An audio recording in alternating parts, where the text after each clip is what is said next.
So thanks again for meeting with us today. Thank you. My first question is, I want to hear you talk a little bit about your interest in virtual currencies and your involvement in the government's concern for it. I think it's important to keep pace with all new technologies, including Bitcoin, for example, and I think Congress needs to know a great deal more about it. It's currently not well regulated, some would say unregulated, and certainly Congress should be kept abreast of developments in virtual currencies. What do you see as its role in the American and international economies in the future? Do you have any sense of where this might be going? I don't know where it's going yet, but both the Department of Justice and Ben Bernanke, formerly the chairman of the Federal Reserve Board, have said some good things about virtual currencies. And so I think that we in Congress should recognize that such an entity exists. And I don't know yet whether it needs regulation. It's my understanding that sometimes a virtual currency may be used for illicit purposes by some, particularly the purchase of drugs, and we want to make sure that that's not the case. But we shouldn't be in a situation where we put our heads in the sand and not recognize that this may be a new currency worldwide. Obviously, there is fluctuation. That's not necessarily a bad thing, but certainly those involved should recognize that it is at the moment speculative in nature. Can you talk about when it first came on your radar? I first learned about it perhaps 6 months ago, and I suppose that made me later than some in Congress, but earlier than some others in Congress. And of course, there have been some hearings on virtual currency in the Senate Finance Committee and here in the House of Representatives as well. What's your sense of the level of interest or trust or mistrust of virtual currency on the Hill? I don't think many members know about it, and obviously if there is a new entity, there is a natural interest, curiosity, and we want to make sure that all American laws are fully in effect, payment of taxes where appropriate, making sure that a virtual currency is not used for an illicit purpose, but recognizing that in a worldwide economy, there may be a place for such a virtual currency, and certainly innovation continues to exist across the globe, and we of course favor as much innovation as possible here in the United States, and I think it's in that context that we're trying to learn more about virtual currencies. I think the process of what you're talking about, going about understanding this thing and then deciding on a set of laws to oversee and regulate it if necessary, I think that process is mysterious to most Americans. Can you talk generally or with any specifics about from the beginning to end how you and your staff or a congressman and their staff would go about learning about this? The way Congress works is through the committee process, and there would be committees of jurisdiction regarding virtual currency. The Financial Services Committee in the House of Representatives certainly would be, I would imagine, the committee of first jurisdiction.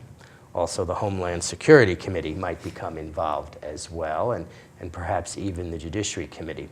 The way we operate here on Capitol Hill is through the committee process, and I think that the requisite committees would be involved first in hearings as to whether there needs to be statutory law regarding this matter. Perhaps there does, perhaps there does not, but certainly the hearing process is the appropriate method forward.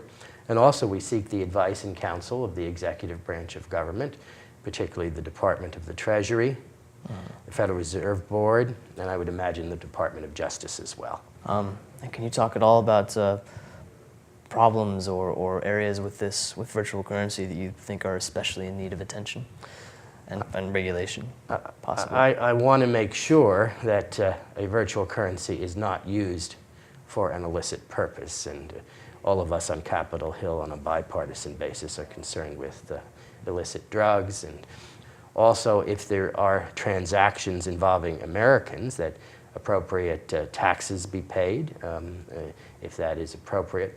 But having said that, we have to make sure that if this is going to be a phenomenon in the larger world across the globe, that we recognize it as such and not simply deny the fact that this is occurring.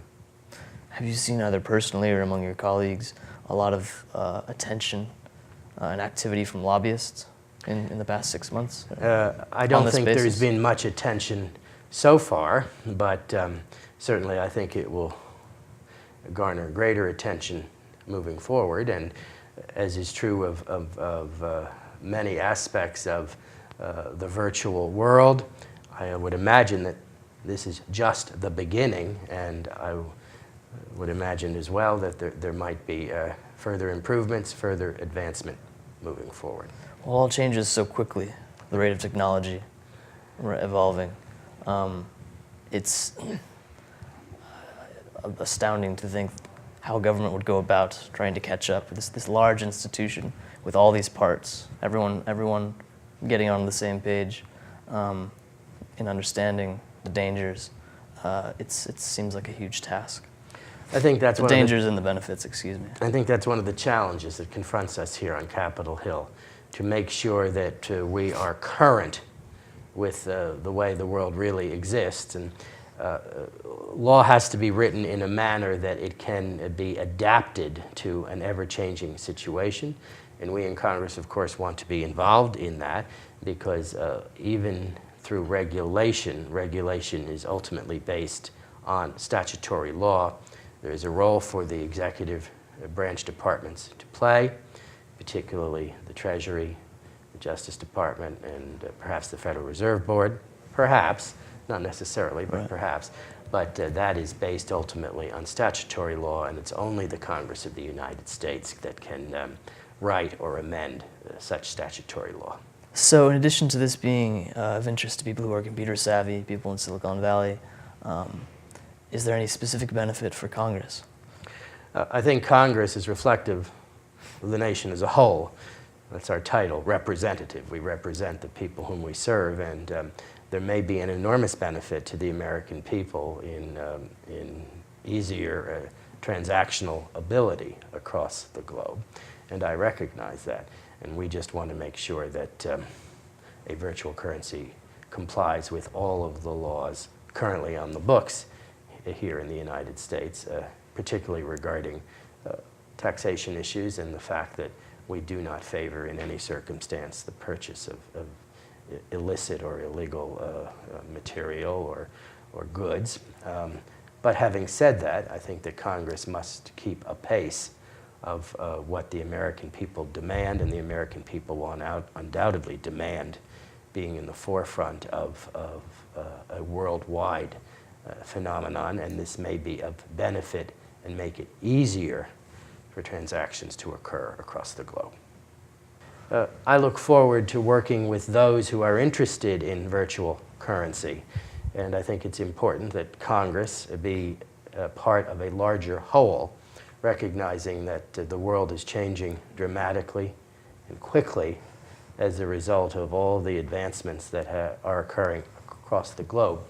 And obviously, America has to remain at the competitive forefront of these changes, and we want to make sure that America is always in the forefront, and that our leadership worldwide does not pass to some other place in Asia or in other parts of the world.